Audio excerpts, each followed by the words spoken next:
YCP నేత మాజీ మంత్రి అనిల్ నెల్లూరులో మీడియాతో మాట్లాడుతున్నారు. ఇప్పుడు అలా చూద్దాం. ఆ 180లో అనిల్ కుమార్ యాదవ్ చేసిందా? లేదే. మీరు చెప్తున్న 20,000 టన్నులు నేను కంపెనీ పెట్టాలనుకున్నాను, 400 కోట్లతో మంచి చేయాలనుకున్నాను అని అన్నావు. రైట్, నువ్వు కంపెనీ పెట్టాలనుకున్నప్పుడు 20,000 టన్నులకి 20% కమిషన్ తీసుకోవాల్సిన అవసరం ఏముంది? ఎంక్వైరీ పంపించండి, దాన్ని కూడా అందరూ ఆ రోజు నుంచి ఈ రోజు పంపించండి. 20% తీసుకున్నట్లా తెలుస్తుంది. మీరు ఎందుకు మైన్స్ ఓపెన్ చేయలేదు? ఫెమి ఎందుకు మా మైన్స్ ఓపెన్ చేయట్లేదు? కార్తలని పోయింది, నా మీద పోలేదే. ఫెమి నా మీద పోలా, మీ మీద పోయింది. రాజాగారి మైన్ 1 ఇయర్ ఓపెన్ అవ్వాలా? చాలా మంది మైన్స్ ఎందుకు ఓపెన్ అవ్వగా? మీ 20% కానీ మీ పాలసీకి సంబంధించిన దాని మీద కట్టలేని పరిస్థితుల్లో కాబట్టి లేట్ అయింది. మీ అంగీకరించిన తర్వాత ఓపెన్ అయింది, 20% తీసుకున్నారు. ఇది వాస్తవా కాదా? టెస్టింగ్ అన్నారు, పట్టుమని లీగల్ మైన్స్ 10-12 ఉన్నాయి. టెస్టింగ్ ఎక్కడైనా మామూలుగా ఎక్కడైనా పాలసీ ఏంటంటే ఒక 5 కిలోలు ఫస్ట్ పంపిస్తారు, లేదా 1 టన్ను పంపిస్తారు, లేదా మాక్సిమం 1 కంటైనర్ అంటే 27 టన్నులు పంపిస్తారు. 15 మైళ్ళకి 15 కంటైనర్లు అంటే ఎంత? మొత్తం 300 టన్నులు, 20,000 టన్నులు పంపిస్తారు ఎవరైనా టెస్టింగ్ కి? నాకు తెలియదే. కానీ మీరు ఏది చెప్పినా మేము పెద్దోళ్ళమి, మేము చెప్తే సరిపోతుంది అనుకుంటే కాదు కదన్నా. రైట్, నేను ప్రెస్ మీట్ పెట్టిన తర్వాత కంపెనీ మూసారు 400 కోట్లతో. ఆ కంపెనీ మీరు చైనాకు పంపించిన బృందంతో ఎగిరిపోయింది. అక్కడ ఎవరే వాళ్ళు మేము సహకరించము, ఇది సెట్ కదా, అప్పుడే ఎగిరిపోయింది. మేము గ్రామీణ యువతకి మేము అవకాశాలు కల్పించాలనుకున్నామా? ఆ కంపెనీలో ఏం పనులు ఉంటాయో తెలిసినా? రాయెత్తుకు వస్తారు, రాయెత్తి మిషన్లు వేస్తారు, పౌడర్ వసద్ది ప్యాక్ చేస్తారు.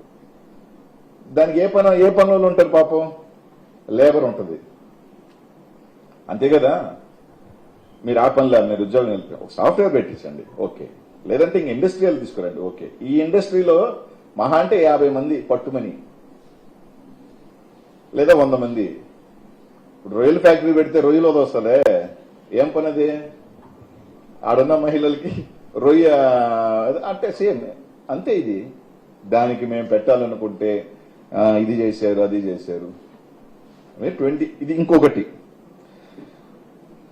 మీ కంపెనీ నుంచి, మీ కంపెనీలు ఆయన చెప్పిన కంపెనీలు ఫిని, లక్ష్మీ కార్స్ నుంచి లక్ష్మీ నరసింహ మినరల్స్ అనే కంపెనీకి, ఆ కంపెనీకి మైన్ లేదు, ఆ కంపెనీకి ఎండిఎల్ లేదు. ఇదిగో లక్ష్మీ నరసింహ మినరల్స్ అనే కంపెనీ, ఈ ధనలక్ష్మి మైనే లేదులేండి, అది ఇల్లీగల్ మైన్, పక్కన పెడదాం.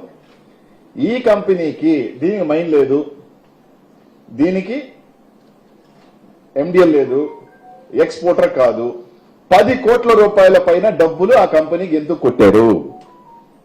నేను చెప్తాను ఎందుకు కొట్టారంటే, ఈ కంపెనీ మేము గతం నుంచి చెప్తున్న శోభారాణి, శ్రీనివాస మైన్, సిద్ధి వినాయక మైన్ లో పర్మిషన్ లేని మైన్స్ లో నుంచి బ్లాస్టింగ్ చేసి మెటీరియల్ ఎత్తి ఈ కంపెనీల ద్వారా ఎక్స్పోర్ట్ చేశారు కాబట్టి ఆ డబ్బులు ఈ కంపెనీకి కొట్టారు. ఇది వాస్తవమా కాదా? ఒకటి ఎక్స్ప్లెనేషన్ అండి, మీ కంపెనీ నుంచి ఆ కంపెనీ ఎందుకు కొట్టారు? విపిఆర్ గారు చెప్పారు కదా, నా మీద విమర్శ చేస్తే నేను కామన్ విమర్శ కాదనట్లా, స్టేట్మెంట్లు మీరు తీయండి, అవునా కాదా? నిన్న ప్రశాంతమ్మ గారు చెప్పారు కదా, ఆడేసుకెత్తుతున్నారు ఇట్లాంటిది, మీరు ఏదైనా ఇట్లాంటివి మాట్లాడి, అదే కదా మాట్లాడుతున్నాను సార్ నేను కూడా. మీ మైన్స్ లో నుంచి ఈ మైన్కి, ఈ కంపెనీకి ఎందుకు 10 కోట్ల పైన క్యాష్ వచ్చింది? ఆ కంపెనీకి మైన్ లేదు, ఆ కంపెనీకి ఎండిఎల్ లేదు, ఆ కంపెనీ ఎక్స్పోర్టర్ కాదు.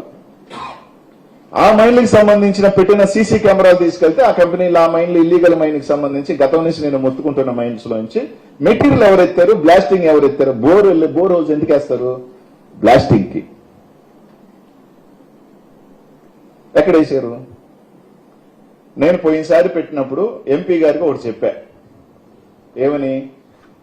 సిద్ధి వినాయక శోభారాణిలో 30,000 నుంచి 1,00,000కి, 10,000 నుంచి